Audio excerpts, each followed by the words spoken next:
The place of mammary gland, we are going to discuss like temporomandibular joint and muscles of mastication, for which you should know the structure of mandible. So, in the mandible, basic anatomy, I will tell you. See, this particular part of the mandible is body, okay, and then this is ramus. Okay, the junction of body and ramus, we have angle. In the body area, we have the upper border, lower border. Lower border is named as base. The right and left part of the body of the mandible, here meeting point, you call it as symphysis menti. See, at the like upper border and lower border meeting point, you have a hole which is mental foramen.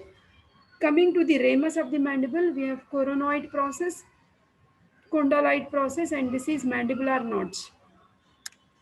Why we should know osteology of mandible? Because all muscles of mastication are attached to mandible only. We should know the labelings. Okay. So in onto the body of the mandible, we are finding the oblique line. Okay. So just below the head, we have neck. It is also called as the condylar process. Okay. So this is mandibular notch. So this is the outside view. Once you see the outside view, now you are seeing from inside. So from inside, again same. This see you have the upper border and lower border of the body. There outside you had an oblique line. Here we have the mylohyoid line. Okay. So on the inside of the mandible, we have two tubercles. Actually, on right side two, left side two. That means we have four tubercles, one below the other. One pair above, one pair below. You call them as genial tubercles. Superior genial tubercles, inferior genial tubercles. Okay. In the superior genial tubercles, we have the muscle geniohyoid. Okay. Then you remember geniohyoid and genioglossus are the two muscles. Geniohyoid you will see down and genioglossus you will see above. Okay. Genio from the genial tubercles to the tongue. You call it as genioglossus. Geniohyoid from the genial tubercles to the hyoid bone. In the suprahyoid group of muscles, I told you this point. So below this genial tubercles, we have digastric fossa. Mylohyoid line gives attachment to mylohyoid muscle. If you remember anterior triangle, I told you in the floor of the anterior triangle, especially in the submandible, submental triangle, we have seen this like mylohyoid muscle, isn't it? Then see, other than that, we have mylohyoid groove, mandibular foramen. Okay, so same thing like you see coronoid process and condyloid process. Now see here, sphenomandibular ligament we will be now studying when we do temporomandibular joint. So try to remember the osteology point. See on the medial aspect, that means this the previous picture we have seen from outside. This is the external view, the dorsal side. Okay, and the next picture we are seeing from inside. Okay, inside we have mandibular foramen. Okay, the mandibular foramen at the tip of it is giving attachment to sphenomandibular ligament, and then we have mylohyoid groove. Okay, so the various muscles attachments you can see here. We are like muscles of mastication are four. We have masseter, it's an essay question. Masseter, temporalis, lateral pterygoid, and medial pterygoid. Try to concentrate on these four muscles for mandible. See, masseter is taking maximum attachment on the ramus of the mandible, and junction is angle of the mandible. On the what is this? I said lateral pterygoid. You have the attachment of temporalis. Oh, sorry, coronoid process. On the condyloid process, we have the attachment of lateral pterygoid muscle. Okay. So when you see the other view, you will see the medial pterygoid is attached on the medial surface of the ramus of the mandible. That too, junction of ramus and body you call angle. At the angle of the mandible, we have medial pterygoid. Four muscles you try to remember better. First is masseter, which is attached to outside. Okay, ramus. Second, this is coronoid process. To the coronoid process, we have temporalis, two muscles over. Now, lateral pterygoid you are finding is attached to condyloid process. Condyloid process. Medial pterygoid is seen attached to the angle of the mandible on inside view, not outside view. Is that clear, Niharika? Yes, ma'am. Okay. So these are the muscle attachments, beta. So the like the bone looks like this. once you know this, just a minute.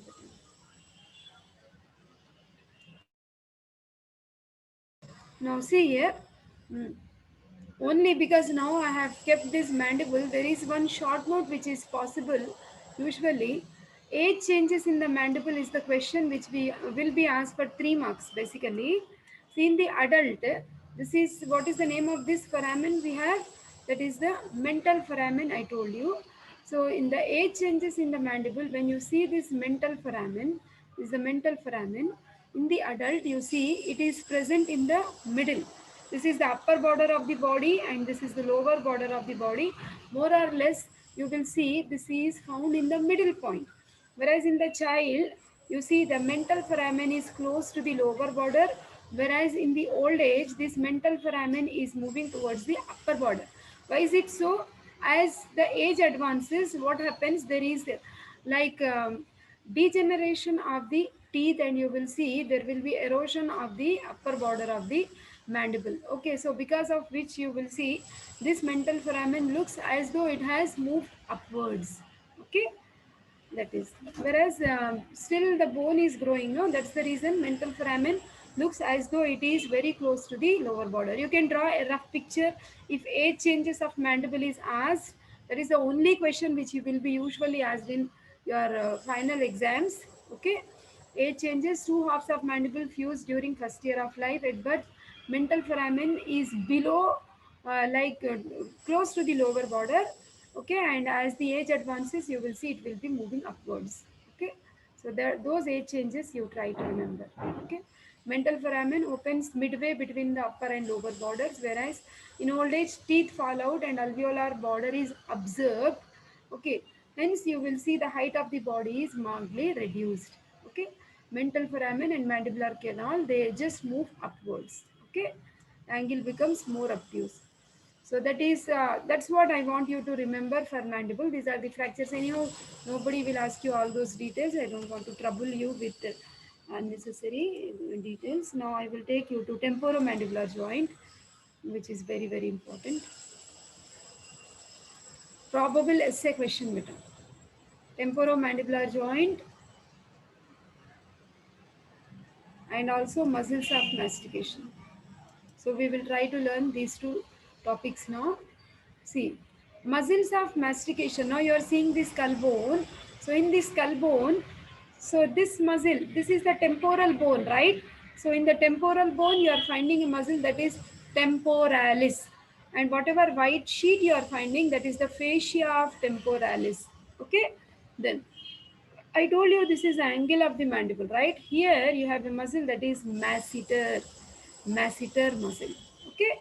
So rest of the muscles, now we are not bothered. We will try to see only muscles of mastication.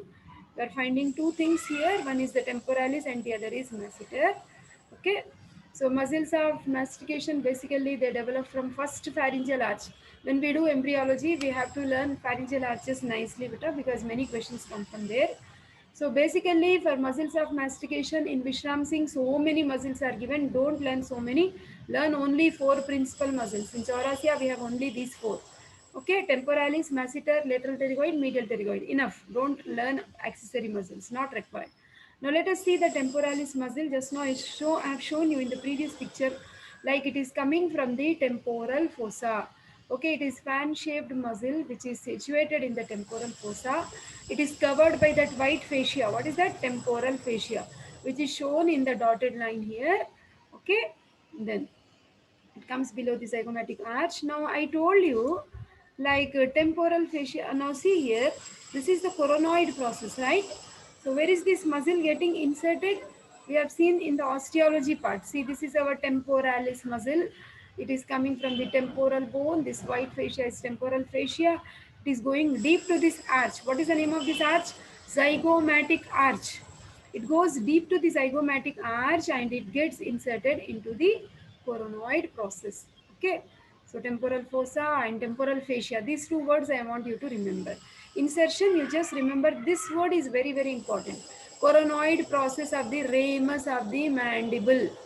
Okay, and also if this is whole ramus of the mandible, this is the anterior border of the ramus of the mandible. insertion of temporalis. All these muscles, blindly remember one word, mandible bone, and the muscles of mastication, mandibular nerve. Okay, if you can't remember many details, at least if you write mandibular nerve, you will get marks. Temporalis, okay, like deep temporal branches of all those stories not required. Action for in your textbooks, beta, if you can share, Niharika, in Chaurasia, there is a table. If you learn that table also, it is enough. Details I will show you here. Just if you have that, anybody has the textbook, share that photo so that you can just learn the table, that is more than enough, and draw the diagrams. Okay, what is the action of this muscle? It elevates the mandible, so closes mouth and approximates teeth. Okay, so all the muscle except lateral pterygoid, if you like, I'm giving you a hint, except lateral pterygoid, temporalis, masseter, medial pterygoid, all these muscles action is to elevate the mandible. Only lateral pterygoid will depress the mandible. Okay, that thing you remember. So now coming to the second muscle, very, very important muscle. Sometimes this muscle itself may come as a 5 marks question. Among all four, the most important muscle we have is lateral pterygoid.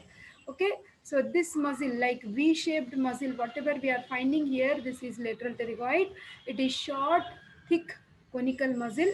Okay, the apex, that means if you just consider it as a triangle, this is apex which is projecting backwards, and it is getting inserted in temporomandibular joint. Whatever joint we have between the head of the mandible and the mandibular fossa of the temporal bone, there we have temporomandibular joint. This muscle goes and gets inserted into the temporomandibular joint. Okay, so it is a short, thick, conical muscle. So many details are not required, but that's why I'm asking one of you to share the photo from Chaurasia. Table is given, you learn the table, more than enough. See, lateral pterygoid, see, it has upper smaller head and lower larger head. See, upper smaller head, it is coming from the infratemporal surface and the crest of the greater wing of the sphenoid bone, this area in the skull bone. This head is the lower larger head. It comes from the lateral surface of the lateral pterygoid plate. Lateral pterygoid plate. Learn this muscle properly. Okay, this is upper head we have. Okay, and then this is lower head we have. Okay, then the lateral pterygoid, you see here, the fibers are running backwards. Maimuna,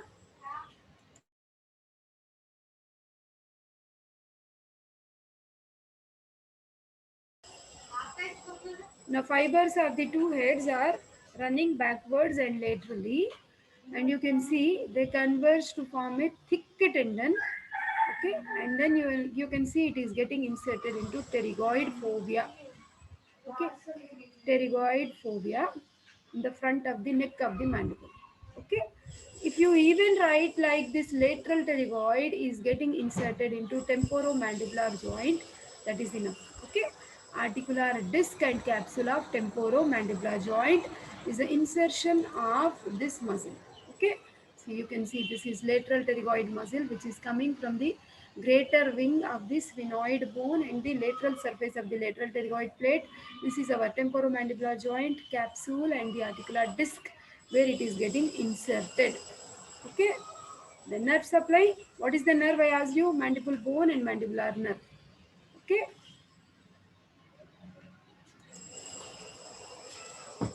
yes, Beta Niharika, please share the table. Thank you.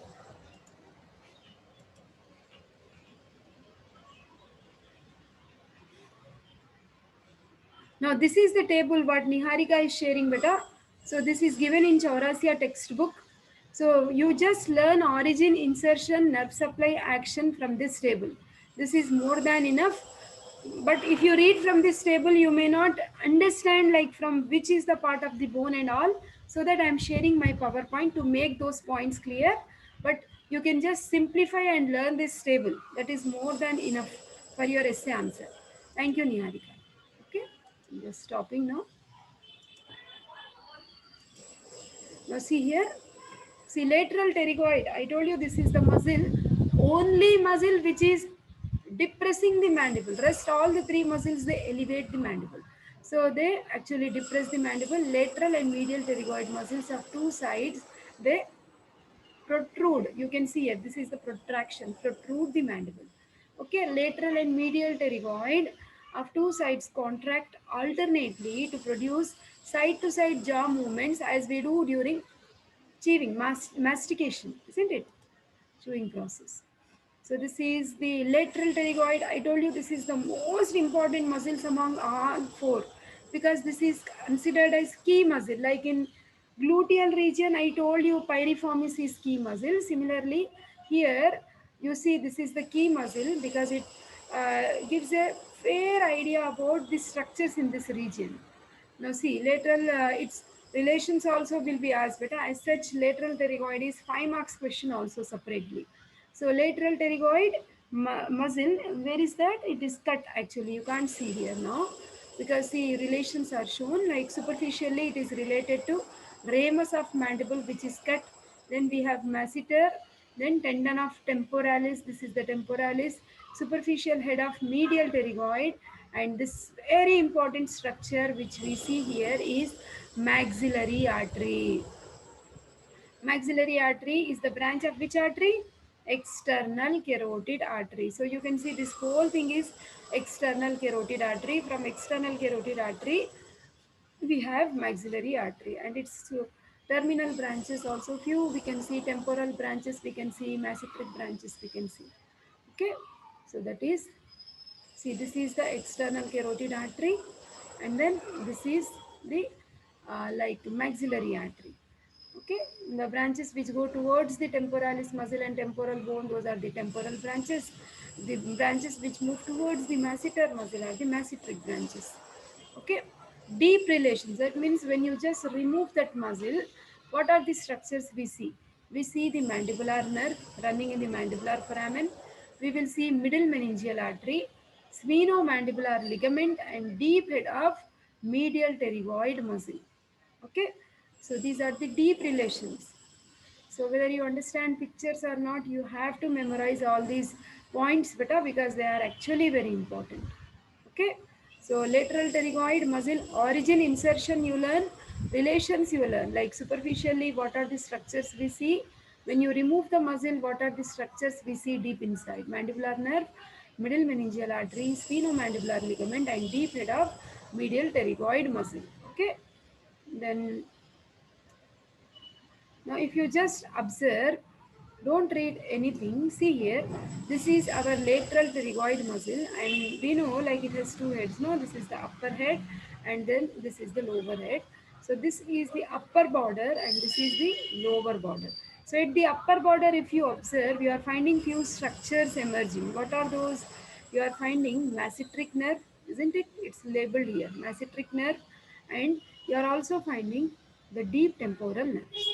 Okay, then structures which are emerging at the lower border, you are finding the inferior alveolar nerve and vessels also we see there.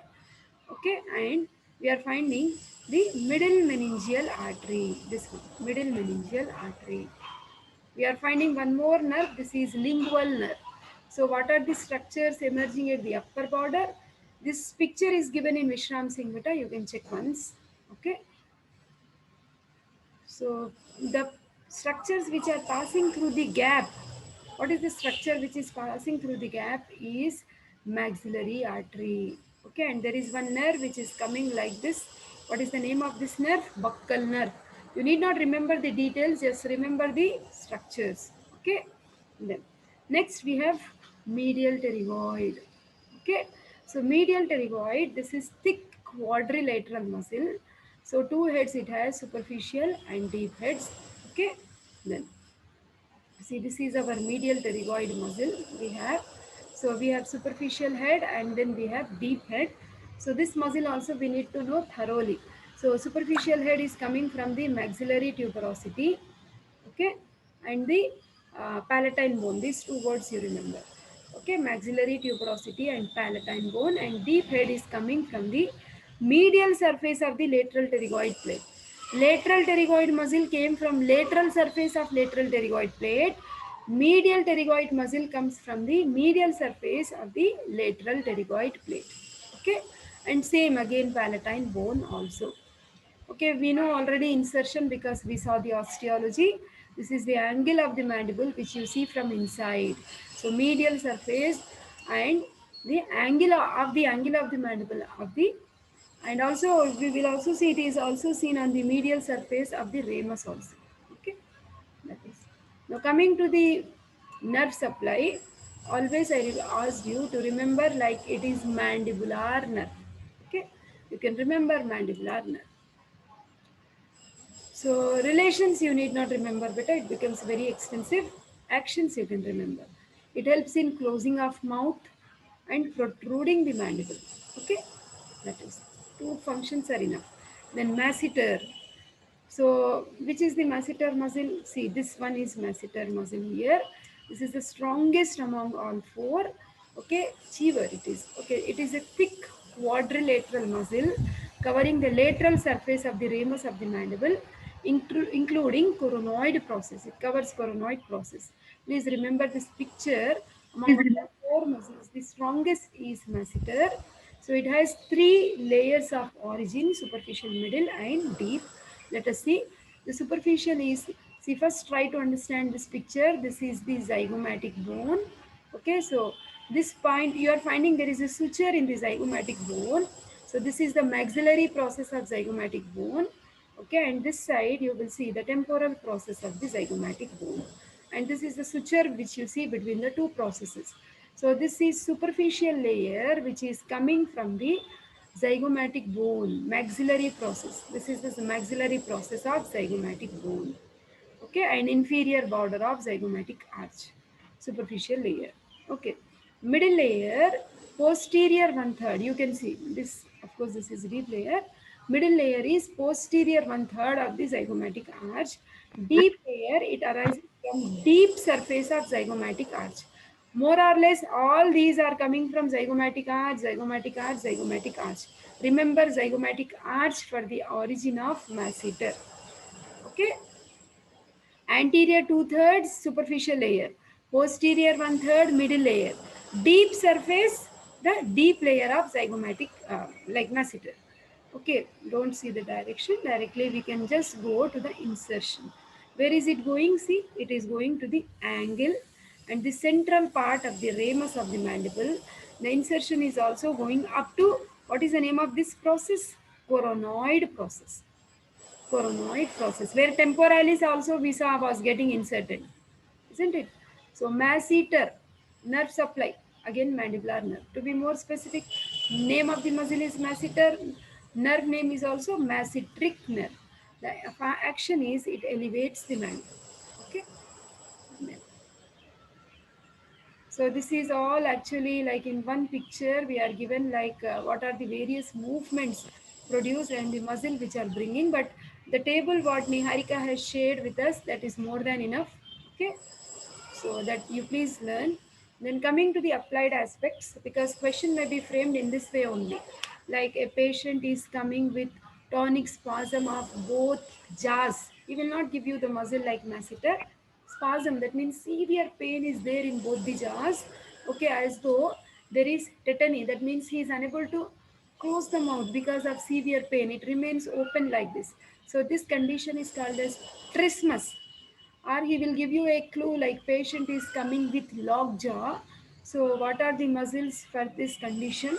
Describe the origin, insertion and nerve supply action of those muscles, and describe, if he wants to complicate the question, describe the joint which is very close to this structure. Then you have to tell the temporomandibular joint also.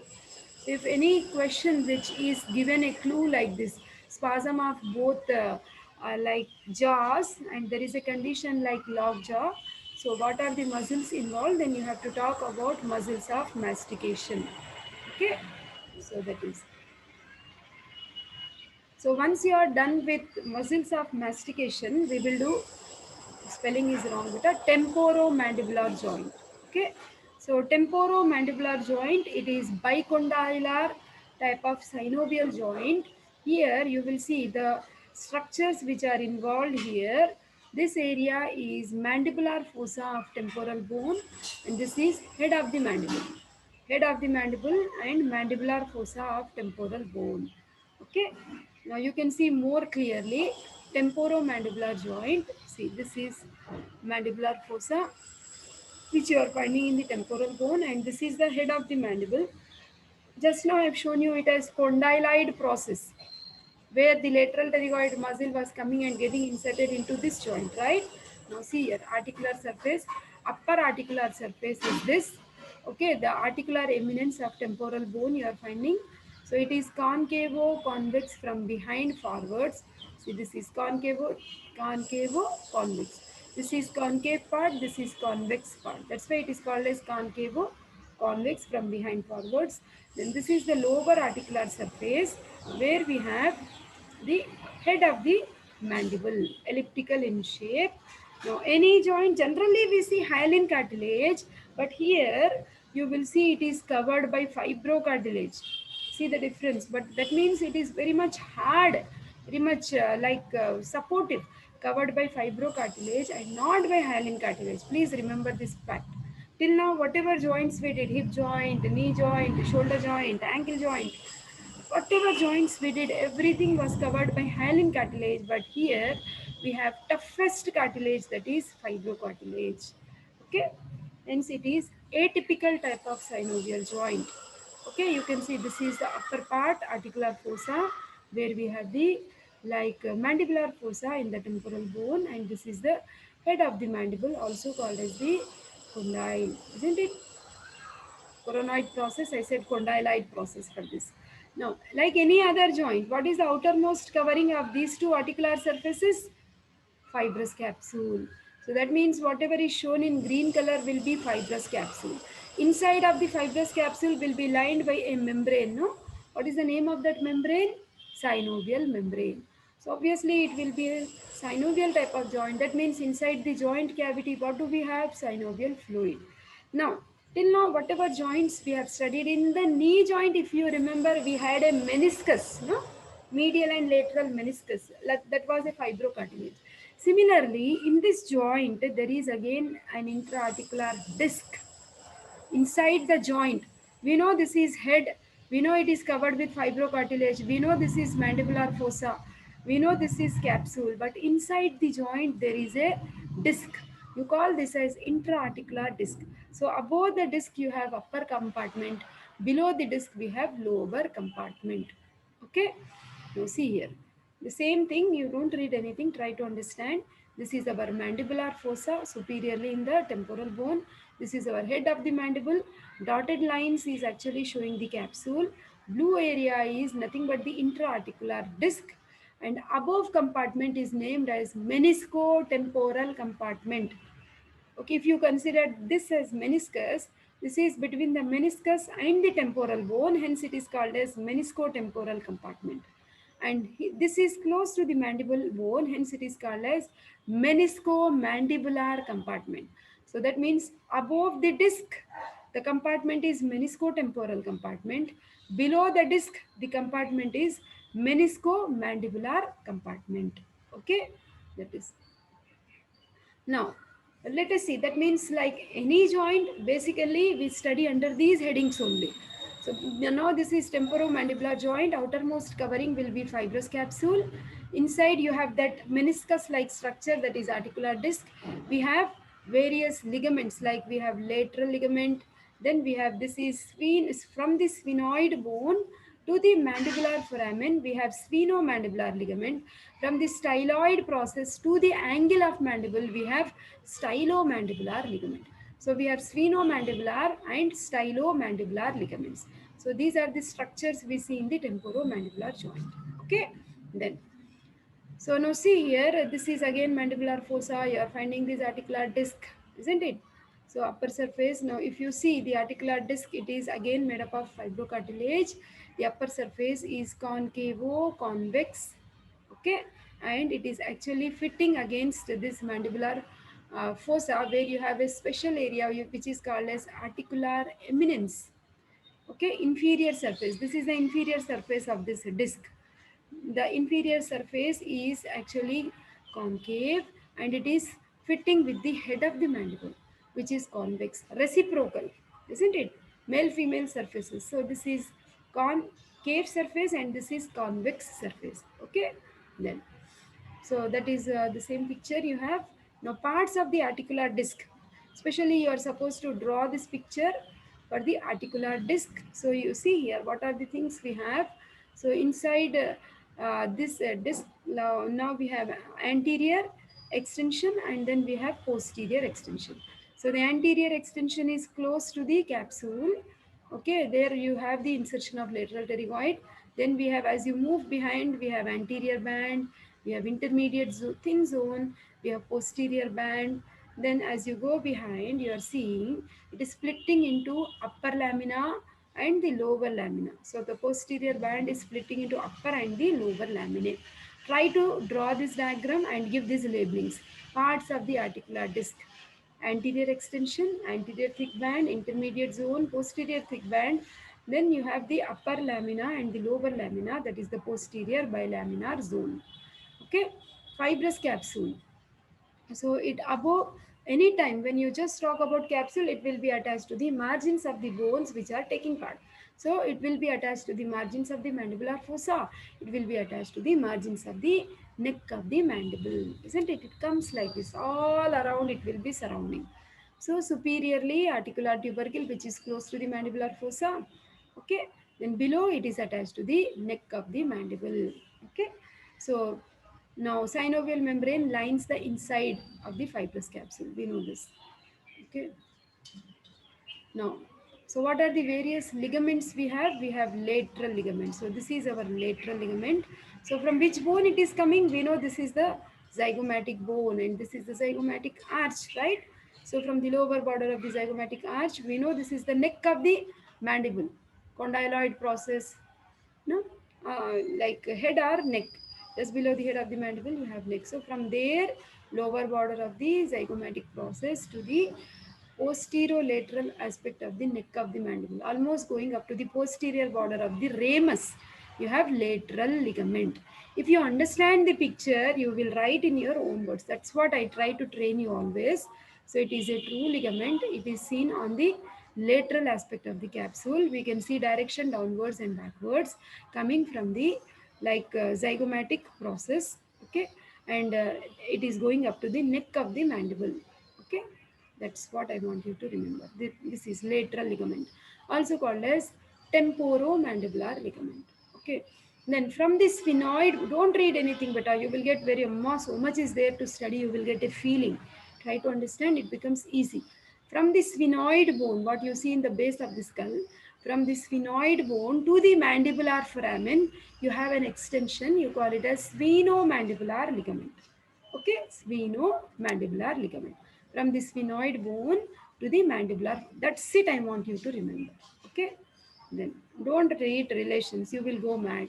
We don't have that much time also. Okay, so we saw stylomandibular ligament from the styloid process coming to the ramus, posterior border of the ramus and angle of mandible, we have stylomandibular. From the sphenoid bone to the mandibular foramen, sphenomandibular.